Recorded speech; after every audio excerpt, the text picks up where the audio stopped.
Sekolah itu, kuliah itu mahal loh. Halo, mahal. Saya orang miskin.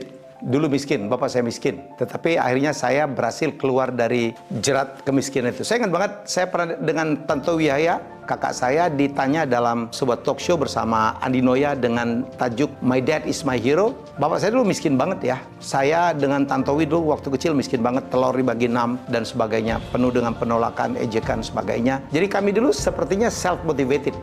Self-motivated untuk supaya kami bisa menghentikan kemiskinan yang buat keluarga kami dihina. Apa yang kami lakukan? Kami bekerja lebih keras, kami harus pintar, kami harus melakukan branding, ya, sehingga kami menjadi orang-orang yang sukses. Jadi, kalau Anda tanya, bagaimana caranya supaya anak-anak orang miskin bisa keluar dari jerat kemiskinan? Ini menarik. Ada penelitian dari Semeru Institute, kalau nggak salah, dia bilang kenapa 40-60% anak orang miskin akan tetap miskin. Saya lupa angka pastinya ya, seperti itu.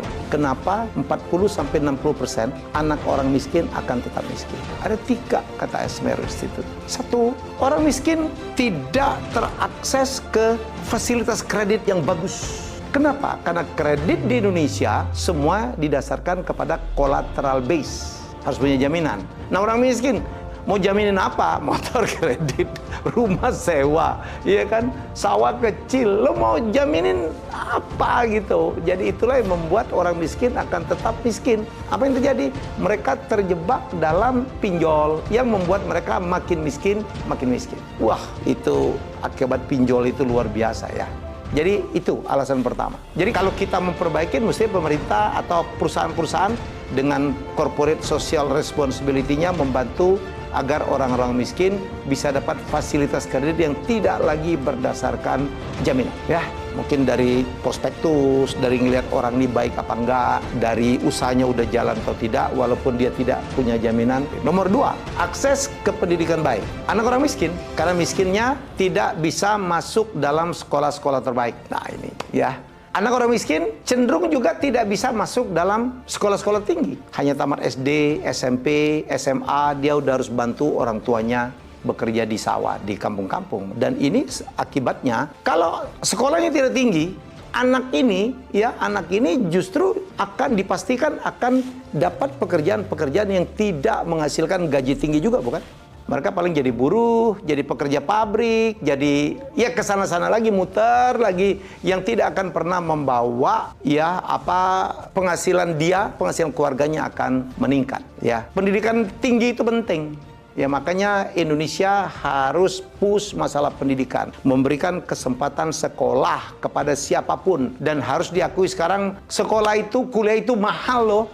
Halo, mahal. Zaman saya dulu perguruan tinggi nggak semahal sekarang. Dan untuk anak-anak orang miskin yang tidak mampu, saya sarankan betul, kalau duit kita terbatas harus, atau kalau kita berasal dari keluarga kita miskin, bapak kita apa gitu seperti bapak saya dulu, kita harus belajar lebih keras dong. Usahakan menjadi lulusan terbaik, ranking 1 atau top 5, supaya apa? Supaya kita bisa dapat beasiswa.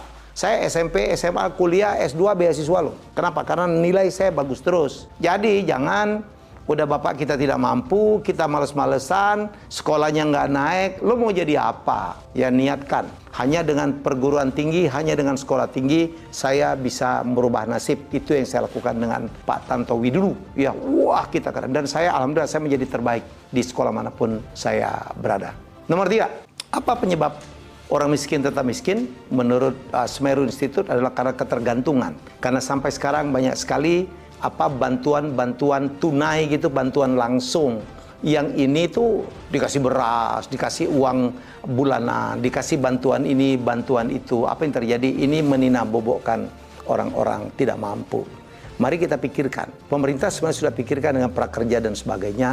Kita tidak saja membeli ikan, tetapi memberi kail. Ya, bantuan-bantuan langsung ini itu membuat banyak orang yang tidak mampu, itu membuat dia menjadi males, menjadi nanti juga pasti dibantu. Mari kita lawan ya. Saya dulu lawan tuh, saya lawan ya. Saya nggak mau cuma segini aja. Saya nggak mau menjadi tangan di bawah terus. Saya mau tangan di atas. Jadi saya pikir itu ya. Jadi sekali lagi untuk teman-teman dari keluarga yang tidak mampu, ayo kita lawan yuk. Kita harus sekolah setinggi mungkin.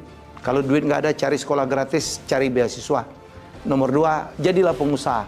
mau nggak mau ya, kalau mau kaya jangan jadi pegawai saja, tapi jadilah pengusaha, jadilah entrepreneur, jadilah wirausaha. Kan butuh modal, tidak harus. Ya, saya dulu juga bikin perusahaan juga tidak pakai modal. Ya, modal saya adalah trust.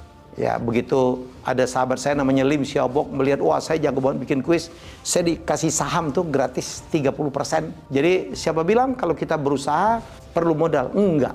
Ya, bahwa kepercayaan orang, skill kita juga adalah sebuah modal. Jangan pelihara mentality tangan di bawah terus. Ya, mari kita fight.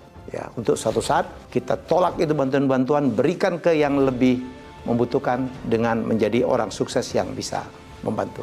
Semoga ini menginspirasi dan semoga membuat Anda nerima. Jangan tersinggung ya, karena saya mengalami ini, saya menjalani ini.